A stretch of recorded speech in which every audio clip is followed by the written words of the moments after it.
सोचिए, एक पूरे देश का भविष्य एक महिला के हाथ में था। एक ऐसी महिला जिस पर उसके पिता की शहादत का साया था। एक ऐसी नेता जिसे लाखों लोग देश का रक्षक कहते थे और लाखों लोग उसे तानाशाह। और आज वही महिला भगौड़ी, कई गंभीर मामलों में दोषी और कुछ मामलों में फांसी तक की सजा का सामना कर रही है। क्या यह राजनीतिक प्रतिशोध है? क्या यह न्याय है? या बांग्लादेश की राजनीति का सबसे बड़ा पावर गेम? इस सवाल के जवाब छिपे हैं उस कहानी में जो शुरू होती है 1971 के युद्ध, एक परिवार की हत्या, एक प्रवास और सत्ता की कड़ी चढ़ाई के साथ। नमस्कार, फैक्ट्स डायनेमिक चैनल के इस एपिसोड में आपका स्वागत है। अभी तक आपने इस चैनल को सब्सक्राइब नहीं किया तो प्लीज कर लें ताकि नेक्स्ट वीडियो की नोटिफिकेशन आपको मिलती रहे। वीडियो पर वापस आते हैं। 28 सितंबर 1947 को पूर्वी पाकिस्तान के तुंगीपाड़ा गोपालगंज में एक बच्ची का जन्म होता है, लेकिन वह सिर्फ एक आम बच्ची नहीं थी। वह थी शेख मुजीबुर रहमान की बेटी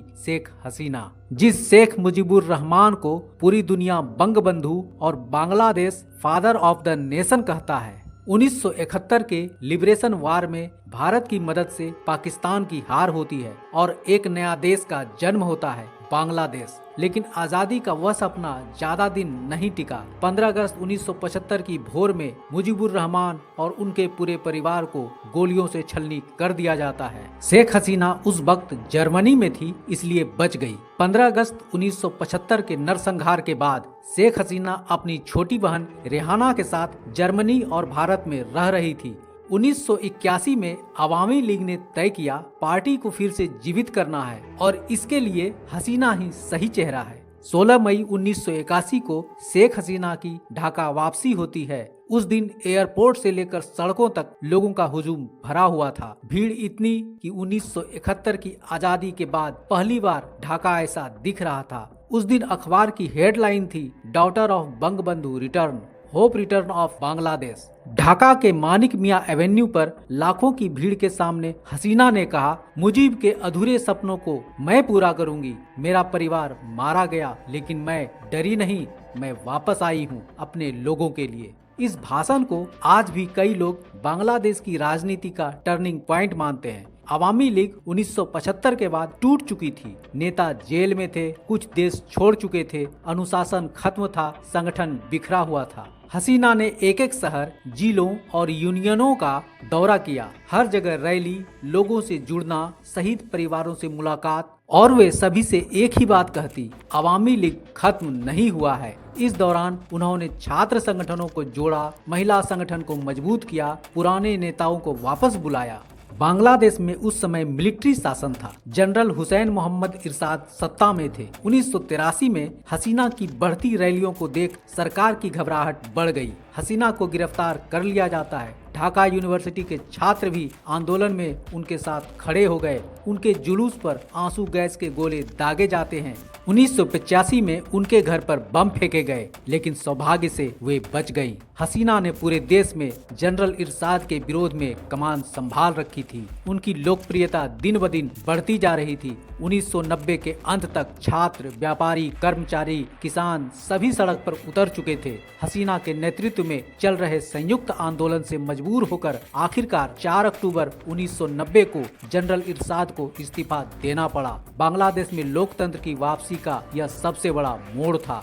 1991 में चुनाव होता है, लेकिन हसीना की पार्टी अवामी लीग बीएनपी की खालिदा जिया से हार जाती है। हसीना लीडर ऑफ ऑपोजिशन बनती हैं। 1991 से 1996 तक हसीना की मुहिम जारी रहती है। उनकी छवि बांग्लादेश की लोकतांत्रिक आवाज बन चुकी थी। 1996 के चुनाव में अवामी लीग ने 146 सीटें जीती। हसीना ने बहुमत जुटाकर सरकार बना ली। 23 जून 1996 को शेख हसीना ने पहली बार प्रधानमंत्री पद की शपथ ली। दशकों बाद अवामी लीग सत्ता में लौटी थी। पूरा देश इंतजार कर रहा था, क्या मुजीब की बेटी वही बांग्लादेश बनाएगी जिसका सपना 1971 में देखा था। पर शुरुआत आसान नहीं थी। आर्थिक संकट, बिजली की भारी कमी, गरीबी, भ्रष्टाचार और 2 बड़ी चुनौतियां, भारत बांग्लादेश रिश्ते, पॉलिटिकल वायलेंस और ऑपोजिशन का दबाव। हसीना ने पहली ही प्रेस कॉन्फ्रेंस में कहा, भारत हमारा पड़ोसी नहीं साथी है, और कई बड़े कदम उठाए। बिजली संकट से निपटने के लिए 1997-98 में भारत के साथ cross border electricity corporation framework बनाया। यह वह कदम था जिसने बाद में 2013 में बेहरामपुर पावर लिंक का रास्ता तैयार किया। दूसरा, गंगा जल संधि। पिछले 25 सालों से बांग्लादेश और इंडिया के बीच गंगा के पानी को साझा करने पर विवाद था। हसीना ने भारत के प्रधानमंत्री HD देवेगौड़ा से बात की और 12 दिसंबर 1996 को 30 वर्षीय गंगा वाटर शेयरिंग ट्रीटी पर हस्ताक्षर हुए। 1996-2001 में हसीना ने सीमा वार्ता कर भारत के साथ सीमा चौकियों पर संघर्ष कम कराया। 6.5 किलोमीटर लंबी विवादित सीमा रेखा पर समझौते की नींव रखी, जो 2015 में मोदी हसीना सरकार में पूरा हुआ। लेकिन यहाँ से कहानी का दूसरा चेहरा शुरू होता है, जहाँ हसीना को अपने ही देश में सबसे ज्यादा विरोध झेलना पड़ा। बेगम खालिदा जिया की पार्टी ने आरोप लगाया कि पुलिस सेलेक्टिवली विपक्ष को टारगेट कर रही है। धमकियां, अपहरण, राजनीतिक हमले आवामी लीग के शासन में बढ़ रहे हैं। 1996 से 2001 के बीच बांग्लादेश की राजनीति बेहद हिंसक हो गई थी। इस दौर में कई बड़े राजनीतिक हत्याएं हुई। BNP और इस्लामिस्ट ग्रुप लगातार इन हिंसा के लिए आवामी लीग को टारगेट कर रही थी। ये समय बांग्लादेश की राजनीति का सबसे अस्थिर कालों में से एक थी। 2001 के चुनाव में अवामी लीग की करारी हार होती है। हसीना की पार्टी मात्र 62 सीट पर ही जीत दर्ज कर पाती है। 2001 से 2009 का दौर हसीना के लिए त्रासदी से भरा रहा। 21 अगस्त 2004 में उन पर ग्रेनेड अटैक होता है। हसीना बाल बाल बचती हैं, लेकिन 24 लोगों की मौके पर ही मौत हो जाती है। 2007 में मिलिट्री की केयर टेकर सरकार बनती है, जिसमें हसीना को गिरफ्तार कर लिया जाता है। उनके खिलाफ करप्शन की कई सारे केसें ओपन होती हैं। उनकी पार्टी पर भी कार्रवाई होती है। इतनी परेशानी के बावजूद भी उन्हें कोई रोक नहीं पाता। वे अपना सपोर्ट बेस को मजबूत करने में लगी रहती है। 29 दिसंबर 2008 के चुनाव में एक बार फिर से अवामी लीग की शानदार जीत होती है। हसीना अकेले 230 सीटों पर जीत के साथ अपनी शानदार वापसी करती है। इसके बाद शुरू हुआ उनका सबसे लंबा, सबसे शक्ति भरा और सबसे विवादित दौर। एक ऐसा दौर जिसे लोग बाद में हसीना का लौह युग कहने लगे। सबसे पहले देश की बिजली व्यवस्था को दुरुस्त करने के लिए नए पावर प्लांट बनवाए। कुछ ही सालों में बांग्लादेश रसद, बिजली और इंडस्ट्री में एशिया के तेजी से बढ़ते देशों में शामिल होने लगा। साथ ही देश में बड़े बड़े इंफ्रास्ट्रक्चर प्रोजेक्ट शुरू किए, Padma bridge, metro rail, tunnel project. लेकिन जहां एक तरफ विकास तेजी से बढ़ रहा था, वहीं दूसरी तरफ आलोचना भी। विपक्ष, मीडिया और कई अंतर्राष्ट्रीय संस्थाएं ये कहने लगी कि हसीना की सरकार बहुत सख्त हो गई है। विपक्षी नेताओं की गिरफ्तारियां बढ़ी, कई रैलियों को रोका गया, इंटरनेट पे निगरानी बढ़ी और ये सब मिलकर हसीना पर एक बड़ा आरोप डालते गए। इसी बीच 2010 में उन्होंने एक और बड़ा कदम उठाया। 1971 के युद्ध में जिन लोगों ने पाकिस्तान का साथ दिया था, जिन पर नरसंहार और देशद्रोह के आरोप थे, हसीना ने उन्हें वार क्राइम्स ट्रिब्यूनल का गठन कर कोर्ट में लाने का फैसला लिया। कई बड़े नेताओं पर मुकदमा चलाकर मौत की सजाएं दी गई। इस फैसले को लेकर देश दो हिस्सों में बंटने लगा, एक फैसले के पक्ष में, एक फैसले के खिलाफ। इस सरकार में मीडिया की स्वतंत्रता पर प्रतिबंध लगने लगे और विपक्षी नेता के सरकार के खिलाफ बोलने पर गिरफ्तार किए जाने लगे। फिर भी बांग्लादेश की अर्थव्यवस्था तेजी से बढ़ती रही। गारमेंट्स इंडस्ट्री ऊंचाइयों को छू रही थी। GDP ग्रोथ लगातार ऊंचा रहा। 2014, 2018 और 2004 तीनों चुनावों में हसीना लगातार जीतती रही। विपक्षी चुनाव की जीत पर लगातार सवाल उठाते रहे। इस दौरान इंडिया के साथ उनके रिश्ते सबसे मजबूत रहे। सीमा समझौते, ट्रांजिट रूट, सुरक्षा सहयोग, इन सभी ने दोनों देशों को और करीब लाया।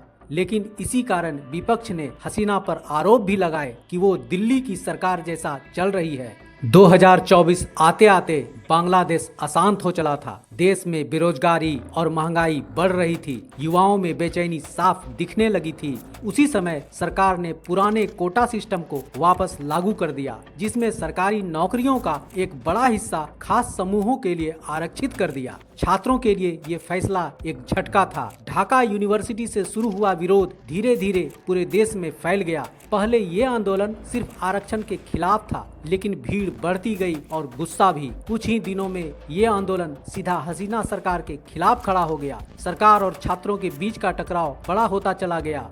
पुलिस ने आंदोलन को कुचलने के लिए कई जगहों पर लाठी चार्ज किए, आंसू गैस के गोले बरसाए और गोलियां भी चलाई। इस टकराव से कई शहरों में हिंसा फैल गई, दर्जनों छात्र मारे गए, सैकड़ों घायल हुए। सरकार इस स्थिति से निपटने में असमर्थ होती जा रही थी। इंटरनेट बंद कर दिया गया, सोशल मीडिया को ब्लॉक कर दिया गया, मोबाइल डेटा कट कर दिया गया, पूरा देश जैसे अंधेरा हो गया।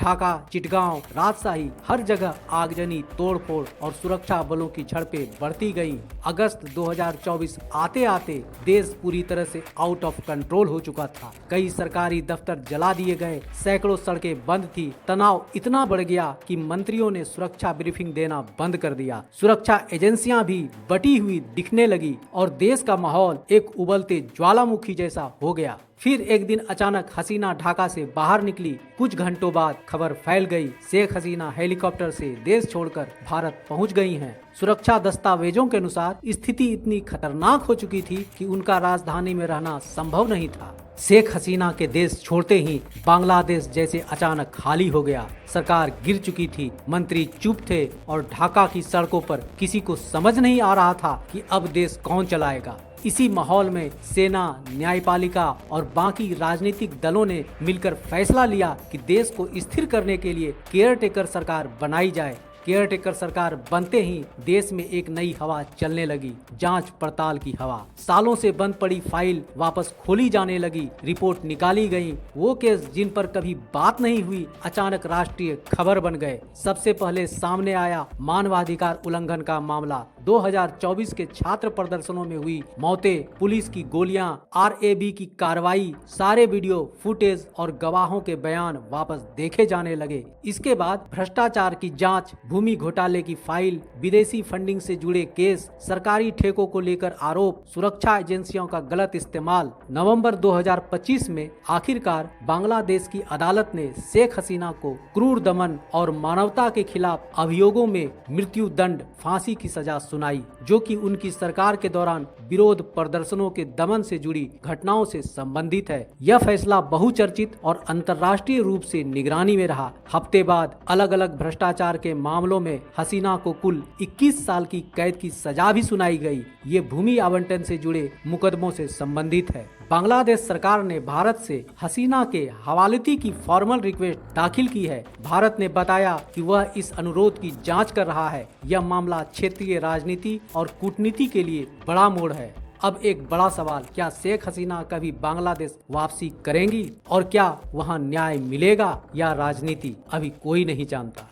तो दोस्तों, आज का ये एपिसोड आपको कैसा लगा? उम्मीद है अच्छा लगा। तो देर क्यों, जल्दी से वीडियो को लाइक कर दें, कमेंट कर सुझाव अवश्य दें और अपने दोस्तों को शेयर भी कर दें। साथ ही साथ चैनल को सब्सक्राइब करना तो बिल्कुल ना भूलें। आज के लिए बस इतना ही। मिलते हैं नेक्स्ट एपिसोड में एक नई इंफॉर्मेटिव और मनोरंजक वीडियो के साथ। नमस्कार, जय हिंद।